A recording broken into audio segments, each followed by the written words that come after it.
Samantala, kinansela ngayong araw ang face-to-face classes ng mga mag-aaral sa Cotabato City mula kinder hanggang grade 12 sa pribado at pampublikong paaralan dahil inaasahang aabot ng 42 degrees Celsius ang heat index sa lungsod.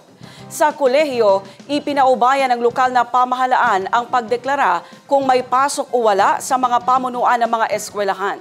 Tumalima naman ang Notre Dame University sa panawagan ng LGU. Ang detalye mula kay Naphtali Bendol. Sa ibinahaging impormasyon ni Cotabato City Mayor Bruce Matabalaw na pagkasunduan ng lokal na pamahalaan at Schools Division Office ng lungsod ang pagkansela ng face-to-face classes sa K-12 sa pribado at pampublikong paaralan. Sa kolehiyo, ipinapaubaya na ng alkalde sa mga pamunuan ng paaralan ang pagdeklara kung may pasok o wala.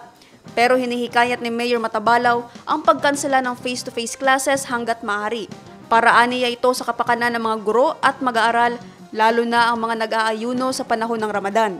Tumalima naman sa panawagan ng Notre Dame University na wala munang face-to-face classes ngayong araw, pero tuloy pa rin ang pag-aaral ng mga estudyante sa pamamagitan ng online at asynchronous classes. Ayon sa report ng Pag-asa, inaasang aabot sa 42 degrees Celsius ang heat index sa lungsod ngayong araw hanggang bukas.